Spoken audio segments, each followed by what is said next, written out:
How come some millionaires don't seem wealthy at all, and they may even seem poor? Instead of driving around in expensive cars and wearing designer clothes, as you might expect, they seem no better or worse than the average person. So how are these people spending their money if they're so rich? In this video, I'll show you how the rich spend their money on things like cars, homes, and vacations. If the average person followed some of the ways millionaires spend their money, they could also become rich. But before we get started, welcome to Wealthy Mindset channel, where we help people with money, personal finance, and investing.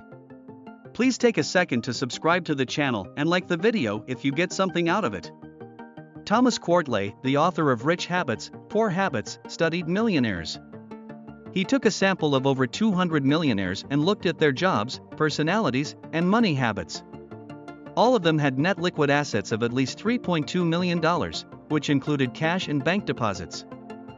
Quartley says that there are usually 4 different types of millionaires.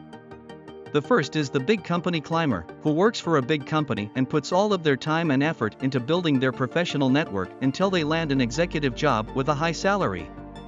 The second type is the virtuoso, who are among the best at what they do. The third type is the self-made millionaire, who made their money through investments like stocks and real estate. The fourth type is the self-made millionaire, who, most people think that millionaires are high-ups in a Fortune 500 company or people who had a life-changing idea and started a hugely successful company. However, most millionaires who fall into the saver investor group did it by just being ordinary people. You don't have to be a genius, have an advanced degree, or work a lot to become a saver investor. They invest their money in tried and true methods. Quartley says that if you want to become a millionaire by being a safer investor, you should try to keep your spending at 80% or less of your net pay. He found that investors who save money invest it religiously, aiming to save at least 20% or more of their income. Putting this thrifty way of thinking to work and putting your savings first will help you get to where you want to be. 25% or less of your income should go to housing, earnings at home. Most people's biggest expense is their home. This could be because people often buy more house than they can afford, making their mortgages or rent unaffordable. They don't want to give up anything or live with roommates, so they end up spending most of their money on a roof over their heads. Millionaires who know how to invest and save money don't spend more than 25% of their monthly net income on housing. If you're happy with a small apartment or house, you can save a lot of money on your rent, mortgage, utilities, and other costs that come with living in a bigger place.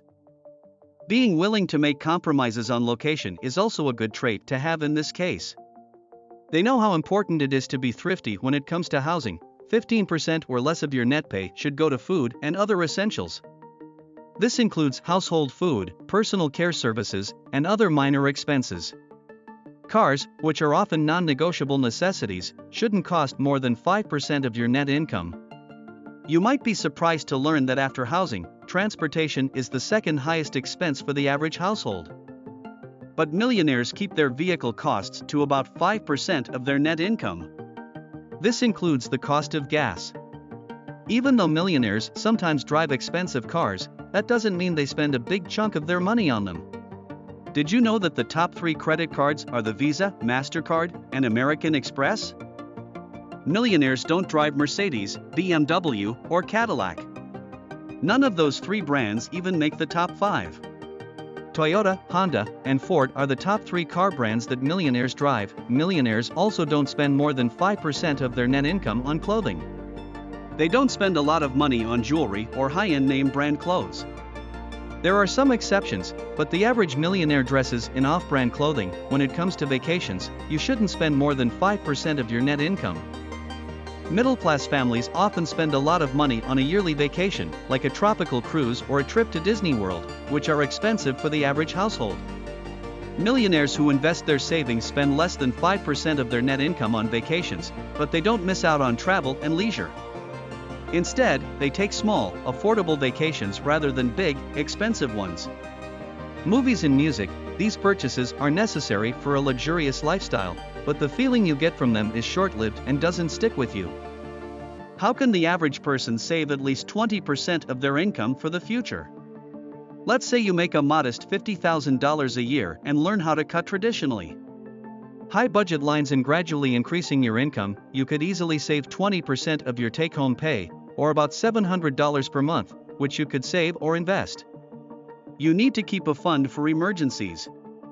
Millionaires always have money set aside in case of an emergency. An emergency fund is a stash of cash that you can use right away to pay for unexpected costs. Most financial experts say you should save 3 to 6 months' worth of living expenses in case of emergencies. The exact amount you save will depend on your income and level of comfort. Where you save is more important than how much you save.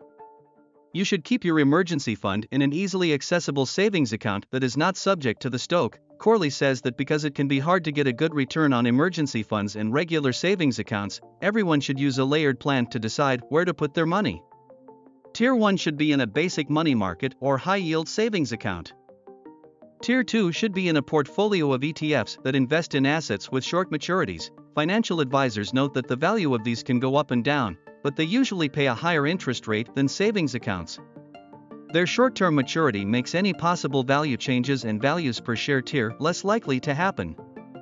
3. Investments and buffered ETFs. These allow for the possibility of higher returns linked to a market index like the S&P 500 or the Nasdaq. They also offer some protection against downside risk and are used by many millionaire clients because they are unlikely to need their reserve funds quickly. No matter how a millionaire is categorized, they all have the same financial personality traits. They are aware of how they spend their money and don't waste it. They put quality first and know that cheap doesn't mean saving money. The good news is that most people can quickly and easily adopt these spending habits by changing just a few things in their lives. I hope you got something into this video. See you on the next one.